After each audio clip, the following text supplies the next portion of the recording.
gentlemen, welcome everybody to our inspirational panel. The people of our booth and of the booths around have gotten used to my voice over the past couple of days, so I'm very glad to be able to pass that on to a couple of amazing guests we have here today.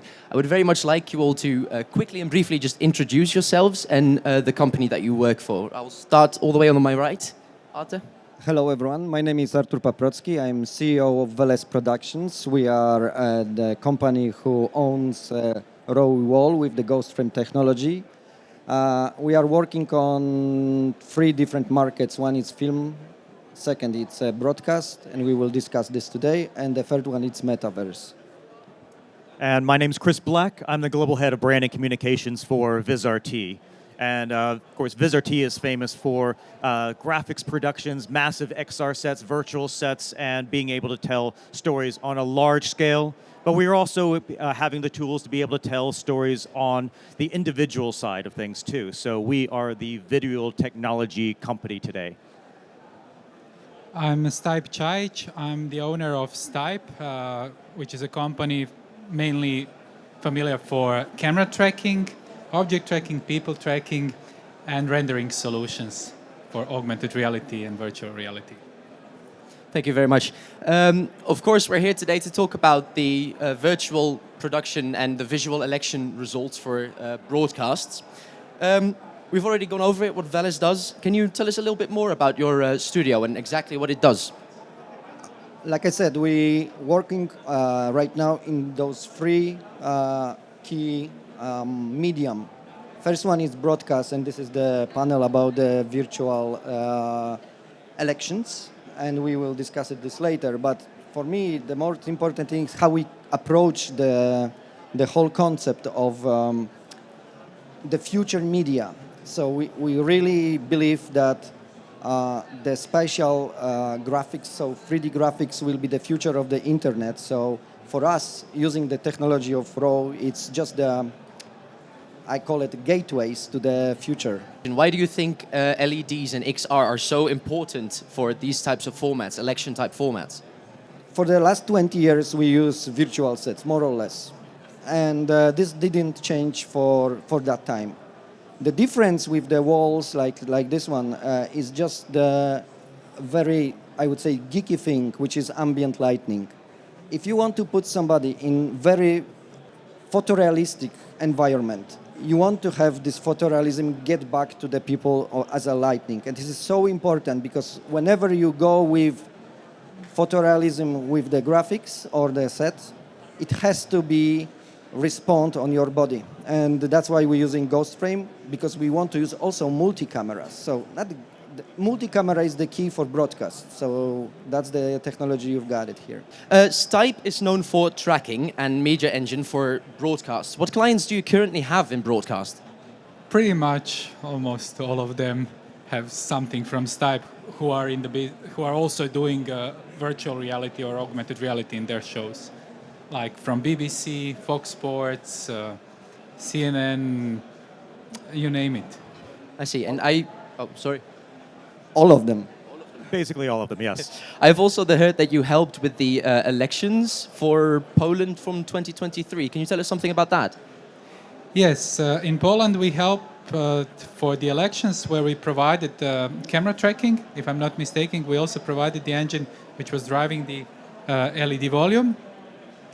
The idea was we had part of the set was made out of LED volume, and then we also had set extensions to extend this set to make it look bigger and more immersive. All right. Vizrt is currently the market leader for broadcasting. Why do you think that is, and do you think you'll be able to maintain that? Yeah, this is a challenge because we have to continually innovate. The thing is, the broadcast industry isn't staying the same, and we all know this. We see this every day. The audience is changing, and as the audience changes, the broadcast industry has to change. And that's how we got started years ago. Was we actually came from the newsroom, where we were looking at the tools that were available, and there were not tools that really empowered the journalists to be able to tell their story very well.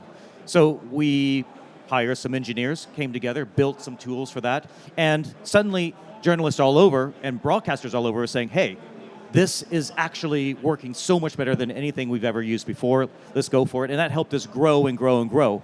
And at the end of that, we also saw that the trends for the viewers, as they were starting to see new graphics, new ways of being able to understand a story that was coming from the broadcaster, they wanted more of that. And so Vizrt was always on the edge of what was possible for visualization and making sure that we provided the broadcasters to be able to reach that edge. And that's the trick that we are trying to solve. That's what Stype is trying to solve as well, is what's next? How do we always stay on the edge? So we were talking about the market changing, really, and the type of viewers looking for something new. What is your experience with that, Arthur? If you look around here, this is my joke for this show. This is the last show I can do it. Nobody will kill me for that. But it's like gray-haired people talking to gray-haired people about something that is going distinguished for the next couple of years. I also have a gray hair. I wasn't going to say. Oh, okay, I was going to say it, but you know. I am a boomer, just like most of the guys here. You guys have to understand this. Linear content creations will stay for a long time. However, you have to be aware that youngsters, the people who are younger than us, has to answer the questions you are aiming right now. But in my opinion, the next thing that's going to be the spatial computing, which means the three-dimensional internet, quote to quote. And those guys who are here, broadcaster, they have to find a way how to give the stories to that environment, to this medium. And the technologies like this one can be like a bridge between the old media, broadcast media, and the new media like games or quote-to-quote metaverse, virtual worlds. Completely agree. What do you think an XR broadcast means from your perspective? Usually we can deliver more photorealistic results using XR. It depends to which extent the customer is willing to bring it. But we are always excited to work with the new technology and to take it to the limit. For example, with our software, we managed to overcome some of the difficulties with LED panels, like color shift in LED panels, being able to perfectly blend the colors between set extensions and the wall. For us, we are proud to be able to do that and to deliver the best results to the broadcasters. All right. I'd like to go back to you, Arthur. What was important for the realization of an XR election program specifically? We combine three technologies which are here, actually. We couldn't done this without the set extension system from the Stype. It was the only technology at that time that allows us to join the wall with the set extension. The key was the color correction. I mean, if you have a wall and the dynamically moving three cameras, you also want to have the same colors correction exposure on the set extension. It's so essential to have some tools to do it, and the only tool we found it was the Stype XR, which allows us to extend the system correctly. But in the same time, we had limited time to do it, and to make AR graphics. So in so limited time, the only tool we found it was Vizrt. Since we've got the experience with Vizrt as well, we know that making data-driven graphics is still the king is the Vizrt instead of the time. I mean, it's not about the data. It's just how long it takes doing something in Unreal that it is good enough for broadcast or data-driven, I would say. That's difficult.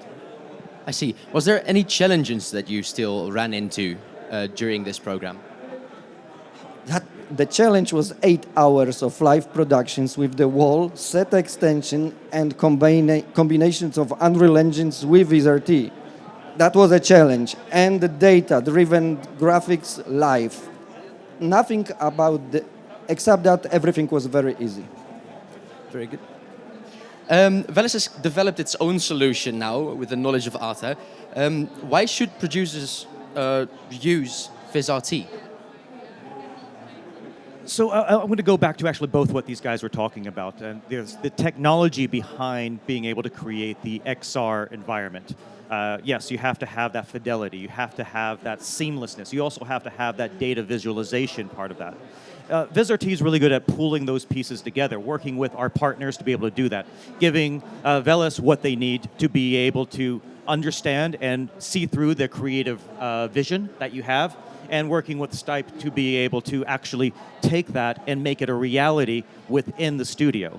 So I think that's where kind of Vizrt comes into play. We have that software that gives you that flexibility to be able to take all the different inputs, all the different parts of the story, and see it into a reality. I mean, we're sitting here in front of this big video wall here. If you're going to be building something for your XR environment, of course, you're going to build a fantastic looking background of the floor. We're going to have the set extensions. We'll use Stype to be able to give you the nice tracking and everything, so it's all very seamless, and Vizrt graphics in there. But actually, to take all of that back, the one thing that's actually very important is how the audience perceives it. And the audience has to be some understanding of the story. They can't be distracted by the technology. So the technology is there to help tell the story, but in the end, it's the creatives, it's the journalists, it's everybody else that's telling the story, and our software is there to enable that. Of course, very good. I would like to ask you the same question. Why do you think producers should use Stype? Well, in order to get more photorealistic results, and because so they don't have to worry during the show. You set it up and you relax. It's So true. behind it. That does sound very Yeah. good. Good. I'm afraid we're running out of time for today. I would like to ask all of you for one last question. We'll start over here on my left this time. What does the future of immersive XR election programs look like to you? Well, more in the direction of what we are seeing lately in the last couple of years. I know when we started, like 10 years ago, we helped to, aid this revolution. Then augmented reality was only starting. It was much more simple than it is today. So it's getting more and more photorealistic. We are, seeing more and more creative scenes. The technology is evolving, graphic cards, and it can only continue in the same direction to higher levels. Right. Same question for you then. And how do you think we could make it more attractive for these new types of viewers? Well, who are the viewers? That's what we have to answer first. And if you look at what our future viewers are going to be, that's going to be the current generation, Gen Z, coming up. And we've been doing a lot of research looking into the viewing habits of Gen Z, how graphics are going to be enabling them to understand stories better, asking them about general storytelling, sports, news, all of these things. And we find, for instance, 62% of Gen Z respondents to a survey that we did in the United States and the UK said that virtual graphics, XR environments, are going to make them feel more immersed in the content that they're seeing. So we know that graphics, we know that XR is something that is dragging or grabbing the viewer attention. But where are they actually watching that? And they're not watching it on television anymore. They're going to be watching it on many different devices. They're watching it streaming on their laptops. They're watching it streaming on their phones, and wherever. So we need to make sure that wherever the audience is, that we can make sure that the story is getting to them. And so that is transforming even further in the very near future into immersive environments. These, you've seen what Apple has come up with, I can't remember, the Vision Pro. And that's, while it's big and unwieldy today, it's going to transform very, very quickly. And so we have to be able to reach into these different new mediums and be ready for it when it actually happens, and it's going to be happening very soon. And the technologies that we're working with and the storytellers that we're working with, they all need to be on board with that. And so that's where we see the coming thing is we have to be very rapidly adapting to these new technologies. Completely agree. Last but not least, same question.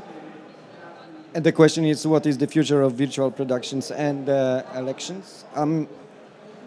We've got new dynamics, which is the artificial intelligence. So the synthetic data, films, graphics, text will flood the social media and video streams all over the world. I I cannot tell you what will be exactly, but the answer has to be, you have to be working with the truth as your virtue. So live shows actually will have, in my opinion, for broadcaster, big hit. They will come back because people will be looking again in broadcast for the truth. I think the internet, you know how old people recognize internet. You know, I read it in the internet. This word will disappear very soon. People will recognize that synthetic data will be overwhelming every data, I'm talking content in general. It will be so many of those materials in the internet that people will go back, and there will be a big comeback to the live shows, news shows. So our task is to create the shows in a way that will be the most realistic and the most indistinguishable from reality as possible. So the real person talking with a little bit of hiccups, because those hiccups will also show that you are the real person. For instance, and the live shows, this is the beauty of the live shows. It's not how you, if the hiccups will show up, it's how you go and solve it on air. And everyone wait for it a little bit on the elections. If they have a hiccup, and the whole professionalism, it's about to get out from these hiccups. But that will be the value. This is going to be the value of the future media, to make live shows realistic. Completely agreed. I just want to add something over to that too, because you're very right. I mean, with the amount of AI content being generated, I mean, we are seeing, of course, we have partners that are generating AI backdrops for virtual sets. We're actually showing this over here. But there is actually a big problem with misinformation coming from AI, as we know about. And there is technologies like, for instance, Vizrt is working with C2PA for doing image verification on this so that the journalists and the viewers at home understand that something is real, but that live aspect of it will always be there. I think there's always going to have something live happening that people are drawn to for that human side of things and for the reality of it all. Exactly. Completely agree. Gentlemen, I'd like to thank you all very much for your time. That was going to be it for today.